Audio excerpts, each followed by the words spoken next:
Have you ever witnessed a moment so powerful, it changed everything in a room? A moment where respect wasn't demanded, but earned through the simplest of gestures. This is the story of Jake Morrison, a man whose weathered hands and quiet demeanor hid a lifetime of service to his country. What happened in that small Montana diner on a Tuesday afternoon would become the talk of the town for years to come. The afternoon sun cast long shadows across the dusty parking lot of Maggie's Roadside diner, a place where truckers, locals, and the occasional lost tourist found comfort in strong coffee and homemade pie. It was the kind of establishment where everyone knew everyone's business, except for the man in the corner booth. He came in every Tuesday at 3 p.m., ordered black coffee, and sat alone with his thoughts. Nobody bothered him, and he bothered nobody. But on this particular Tuesday, everything would change. A group of wealthy teenagers, fresh from their private boarding school and driving daddy's luxury cars, were about to learn a lesson that no amount of money could buy. They were about to discover that respect isn't something you can purchase with a credit card, and that sometimes the most powerful people in the world are the ones who speak the softest. Jake Morrison was 62 years old. Though his steel-gray eyes held the weight of a man who had lived several lifetimes, his hands, scarred and calloused from decades of hard work, wrapped around his coffee mug with the same precision he once used to handle military equipment. The deep lines etched into his weathered face told stories of desert storms, mountain rescues, and missions that would forever remain classified. He drove a 1998 Ford pickup truck that had seen better days. The paint was faded, the bumper was dented, and the engine made a sound that suggested it was running on determination alone. But Jake didn't care about appearances. That truck had carried him through his transition from military life to civilian life, had been his home when he couldn't afford rent, and had never let him down when he needed it most. Every Tuesday, Jake would finish his shift at the local hardware store, where he worked quietly in the back, fixing things that others had given up on. He was known for his ability to repair anything, from broken lawnmowers to shattered hearts. The store owner, Martha, had hired him 3 years ago when she noticed him sleeping in his truck behind the building. She never asked about his past, and he never volunteered the information. Some stories, he believed, were better left untold. Jake had served 24 years as a Navy SEAL, with deployments to places most people couldn't pronounce. He had led rescue missions in hostile territories, trained elite soldiers, and carried wounded comrades to safety under enemy fire. But none of that mattered now.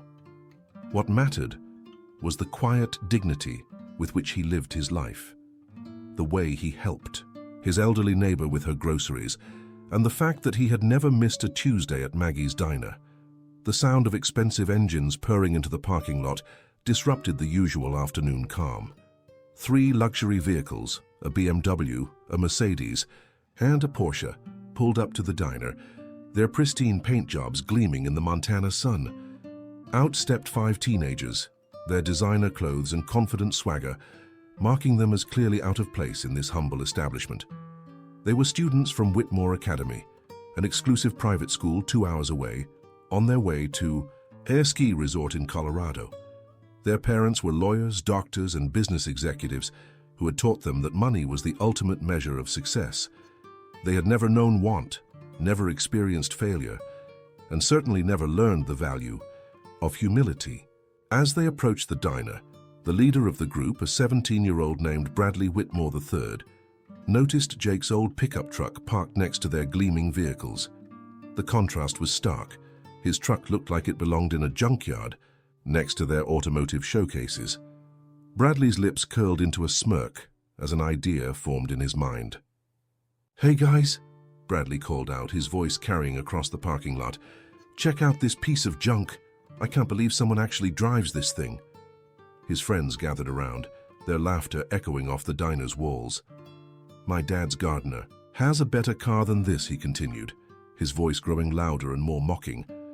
"I mean, look at it. It's held together with duct tape and prayers." The teenagers continued their commentary as they entered the diner, their voices carrying to every corner of the small establishment. Jake, sitting in his usual corner booth, didn't look up from his coffee.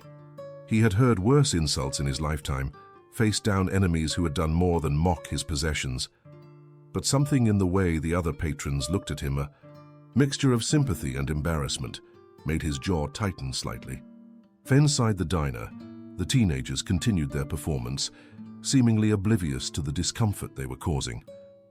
Bradley, emboldened by his friend's laughter, pointed directly at Jake and announced, "I bet that's his truck out there. Look, at him. Probably can't even afford a decent meal." The comment hung in the air like smoke from a grease fire, acrid and unwelcome. Jake slowly raised his eyes from his coffee cup, meeting Bradley's gaze with the steady, unflinching stare that had once made enemy combatants reconsider their life choices. There was no anger in his eyes, no embarrassment, just the quiet confidence of a man who had nothing to prove to anyone. He took a sip of his coffee, set the mug down with deliberate care, and spoke in a voice that was barely above a whisper, but somehow carried to every corner of the diner.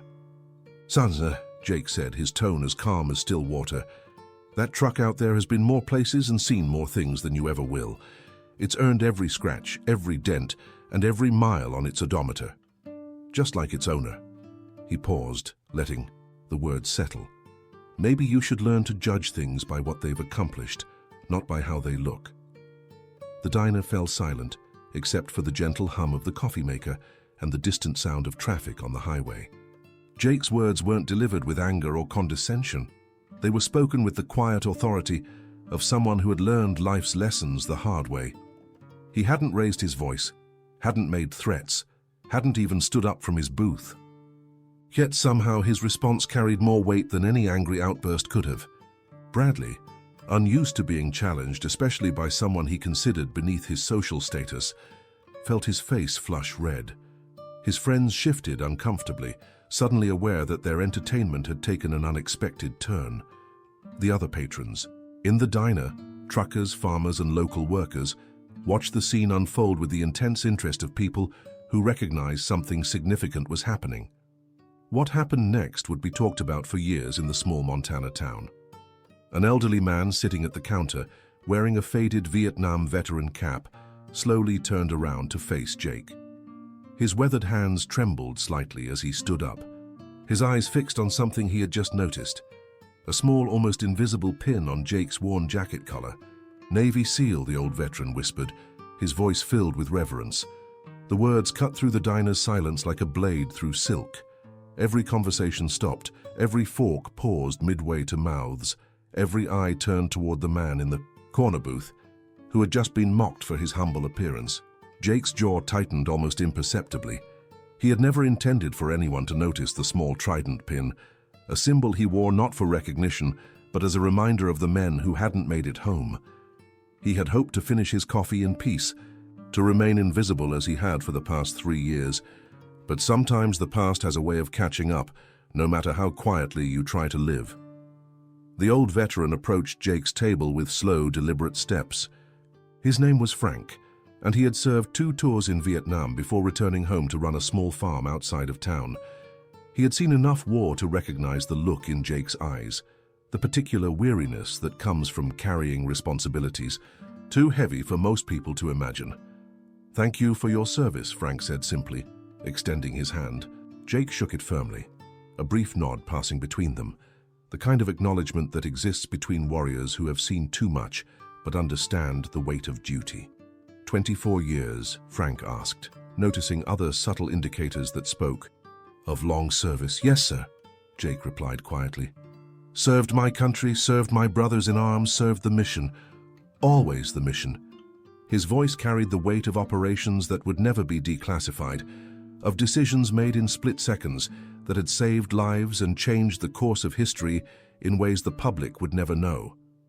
The revelation rippled through the diner, like a stone dropped in still water. The teenagers, who moments before had been laughing and joking, now stood frozen in place, their faces pale as the reality of their mockery sank in. They had just insulted a man who had dedicated his life to protecting their freedom to mock him. Bradley's confident smirk had evaporated, replaced by something he had rarely experienced in his privileged life: genuine shame. He looked at Jake's truck through the window with new eyes, seeing not a piece of junk, but a vehicle that had been driven by hands that had once held the safety of the nation. The duct tape repairs and faded paint suddenly seemed like battle scars rather than signs of poverty. Other patrons in the diner began to take notice of details they had overlooked before. The way Jake sat with his back to the wall, always aware of his surroundings. The unconscious way he scanned the room every few minutes, a habit ingrained by years of staying alive in hostile environments.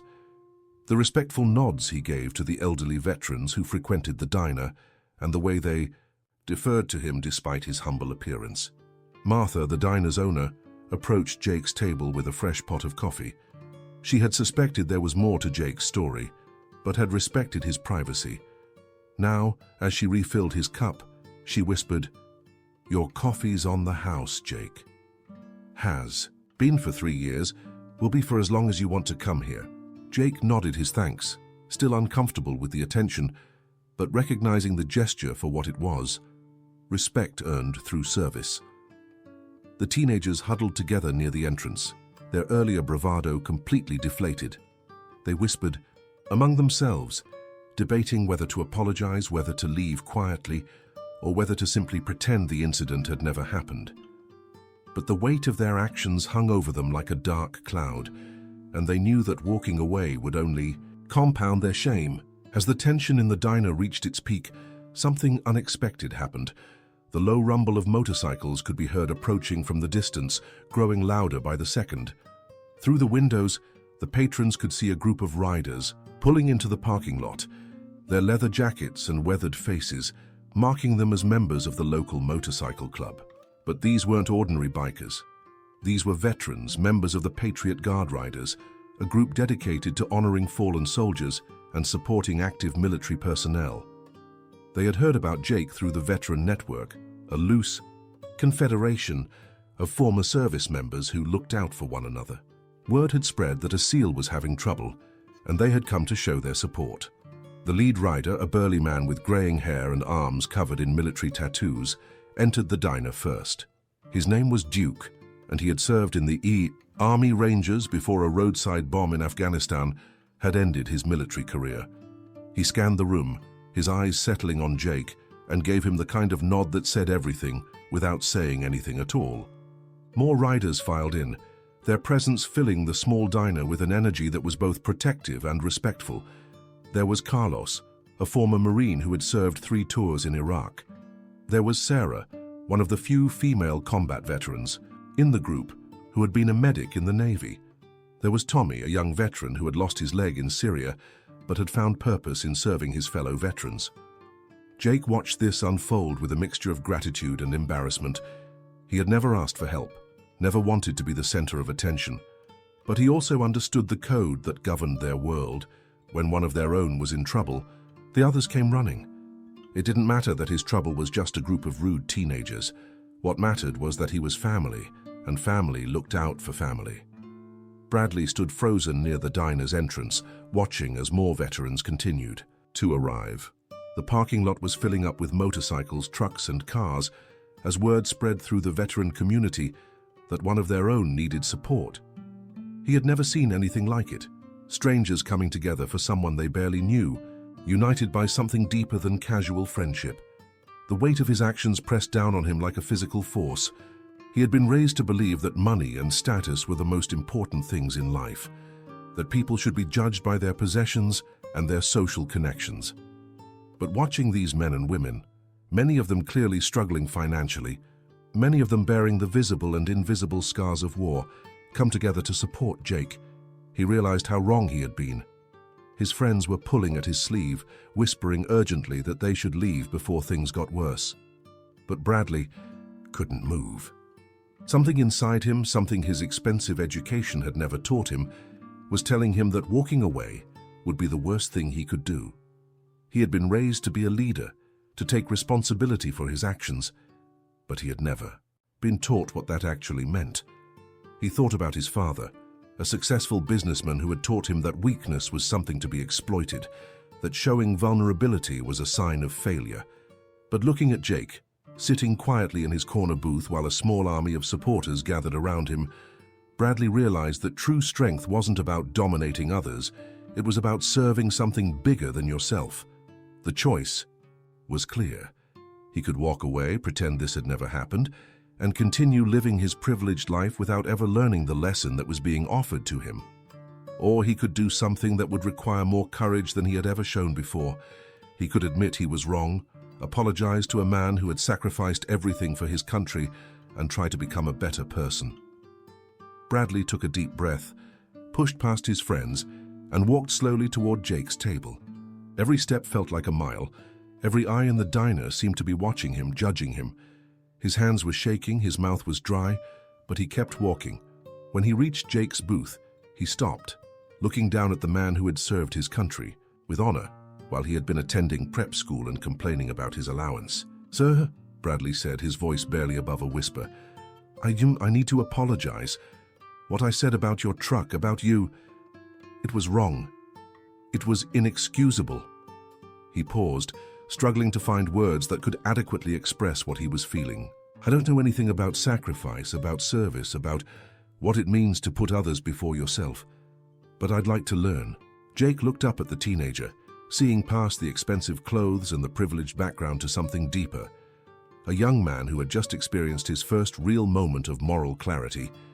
He had seen this transformation before, in young recruits who had come into the military, thinking they knew everything about life only to discover how much they still had to learn. "Son," Jake said quietly, "we all make mistakes. What matters is what we do after we realize we've made them." He gestured to the empty seat across from him. "Sit down. Let me tell you about that truck you were making fun of." Bradley sat down, his friends watching in amazement as their leader, the one who had always been the most confident, the most arrogant, humbled himself before a man they had been mocking just minutes earlier. The veterans in the diner watched approvingly, recognizing the moment for what it was. A young man taking his first steps toward becoming a better person. For the next hour, Jake told Bradley stories. Not about his military service. Those memories were too painful, too personal to share with a stranger. Instead, he talked about the truck, about the places it had taken him, about the lessons he had learned during his transition from military to civilian life. He talked about the importance of character over possessions, about the value of hard work, about the meaning of true respect. As Jake shared his stories, something remarkable happened in the diner. The other patrons, who had initially been hostile toward the teenagers, began to soften as they watched Bradley's genuine transformation. They saw a young man who had been raised with privilege but was now learning about humility, who had been taught to judge others by their possessions but was now discovering the value of character. The veterans who had come to support Jake found themselves drawn into the conversation. Duke talked about his own journey from angry young soldier to community leader. Sarah shared her experiences as a woman in combat and the challenges she had faced returning to civilian life. Tommy spoke about losing his leg but finding purpose in helping other veterans adjust to life after service. The teenagers, who had initially been excluded from the conversation, were gradually welcomed into the circle as they showed genuine interest in learning. They asked questions about military service, about the challenges veterans faced, about the disconnect between civilian and military life. Their questions were respectful, thoughtful, and showed a maturity that their earlier behavior had hidden. Martha, the diner owner, found herself serving more coffee and pie than she had in months. The small establishment had become an impromptu, gathering place, a bridge between different worlds that rarely intersected. She watched with amazement as young people who had never known hardship listened intently to stories of sacrifice and service. Local residents, drawn by the unusual number of motorcycles in the parking lot, began to stop by to see what was happening. They found not a confrontation, but a conversation, a rare moment of understanding between generations and social classes that usually existed in separate worlds. The diner had become a classroom, and everyone present was both teacher and student. Just as the conversation was reaching its most meaningful point, something unexpected happened. A black SUV with government plates pulled into the parking lot, followed by a sedan with tinted windows. Two men in suits got out and approached the diner, their bearing and appearance clearly marking them as federal agents. The veterans in the diner immediately tensed, their military training kicking in as they assessed the potential threat. Jake's posture shifted subtly, his eyes tracking the agent's movements through the window. After years of classified operations, unexpected visits from government officials still put him on edge. The agents entered the diner and approached Jake directly. The lead agent, a man in his 40s with graying temples, showed his credentials and spoke in a low voice. "Mr. Morrison, I'm Agent Collins from the Department of Defense. We need to speak with you about Operation Blackwater." Jake's blood ran cold. Operation Blackwater had been classified at the highest levels, involving a rescue mission in hostile territory that had saved the lives of 3 American diplomats. The operation had been successful, but the political implications had been so sensitive that everyone involved had been sworn to secrecy. The fact that agents were here now talking about it in public meant something had gone terribly wrong. "I'm sorry," Jake said quietly, "but I can't discuss classified operations." He glanced around the diner, suddenly aware that his quiet afternoon had become a very public spectacle. The teenagers, the veterans, the local residents, they were all watching, all listening, all about to become witnesses to something they shouldn't see. Agent Collins smiled and shook his head. "Mr. Morrison, you misunderstand. We're not here to discuss classified information. We're here to inform you that Operation Blackwater has been declassified. The 3 diplomats you saved, one of them is now the Secretary of State. They've been trying to find you for months to personally thank you for your service." The diner erupted in applause as the full scope of Jake's service became clear. He wasn't just a retired SEAL. He was a genuine hero whose actions had prevented an international incident and saved American lives. The teenagers who had mocked him sat in stunned silence, realizing they had insulted someone who had literally risked his life to protect their country. Agent Collins continued, "The Secretary of State would like to invite you to Washington for a private ceremony. There's also a matter of back pay and benefits that were miscalculated due to the classified nature of your final mission. The government shows you approximately $847,000 in compensation and benefits." Jake sat quietly for a moment, processing the information. After 3 years of sleeping in his truck, working at a hardware store and struggling to make ends meet, he was suddenly looking at financial security. But more importantly, he was looking at recognition for the work he had done, acknowledgement that his sacrifice had mattered. Bradley, who had been sitting quietly throughout this revelation, suddenly stood up. "Sir," he said, his voice clear and strong, "I want to buy your truck." Jake looked at him with confusion. "Not because it's a piece of junk," Bradley continued, "but because it represents something I've never understood before. It represents character, perseverance, and the kind of strength that can't be bought with money. I want to buy it and preserve it, as a reminder of what real value looks like." Jake smiled, the first genuine smile anyone in the diner had seen from him. "Son, that truck isn't for sale. But I'll tell you what, if you're serious about learning what real value looks like, you can come work with me at the hardware store. I'll teach you how to fix things that are broken, starting with your attitude about what makes a person worth respecting." As the crowd in the diner began to disperse, Jake found himself surrounded by people who had been strangers just hours before, but now felt like family. The veterans who had come to support him were making plans to meet regularly, to create a formal support network for military members transitioning to civilian life. The local residents were talking about establishing a fund to help struggling veterans in the community. Bradley and his friends had been transformed by the experience. They had come to the diner as entitled teenagers who judged people by their possessions, and left as young adults who had learned the difference between price and value. They had seen firsthand how a single act of disrespect could reveal the character of everyone involved, and how a single act of humility could change everything. The agents from the Department of Defense had left, but not before arranging for Jake to receive proper recognition for his service. The ceremony in Washington would be private, but meaningful. The back pay would allow him to buy a house to live with dignity, to stop worrying about where his next meal would come from. But perhaps most importantly, he had been reminded that his service had mattered, that his sacrifices had made a difference. Martha, the diner owner, had watched the entire drama unfold from behind the counter. She had seen how quickly judgment could turn to respect, how quickly mockery could become admiration. She had witnessed the power of truth to transform not just individuals but entire communities. She made a decision that would honor Jake's legacy and create a lasting reminder of the lessons learned that day. The small Montana diner had become the site of something extraordinary, a moment when different worlds collided and emerged transformed.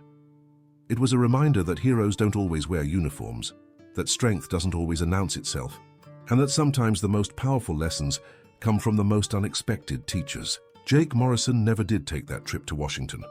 He politely declined the ceremony, saying he preferred to be honored through service rather than speeches. Instead, he used his back pay to establish a foundation that helped veterans transition to civilian life, providing job training, housing assistance, and emotional support for those who had served their country. The pickup truck that had been mocked became a symbol of resilience and dignity. Martha convinced Jake to let her display a photo of it in the diner, along with a small plaque that read, "Judge not the vehicle by its appearance, but by the journeys it has made and the burdens it has carried." The diner became a pilgrimage site of sorts, visited by people who had heard the story and wanted to pay their respects. Bradley kept his word. He spent the next summer working at the hardware store, learning to repair things with his hands instead of replacing them with money. He learned the value of hard work, the satisfaction of solving problems, and the importance of treating everyone with respect regardless of their circumstances. The experience changed the trajectory of his life, leading him to pursue a career in public service rather than business. The veterans who had gathered that day formed a lasting bond. They established regular meetings at the diner, creating a support network that extended far beyond their small town. They helped each other find jobs, provided emotional support during difficult times, and worked together to ensure that no veteran in their community would face the struggles that Jake had endured alone. The story of what happened at Maggie's Roadside Diner spread far beyond the small Montana town. It became a legend that reminded people about the importance of looking beyond surface appearances, about the value of treating everyone with respect, and about the power of community to transform individual lives. It was a story about redemption, about second chances, and about the extraordinary things that can happen when ordinary people choose to do the right thing. The next time you see someone driving an old car, wearing worn clothes, or sitting alone in a diner, remember Jake Morrison. Remember that you can never know someone's story just by looking at them.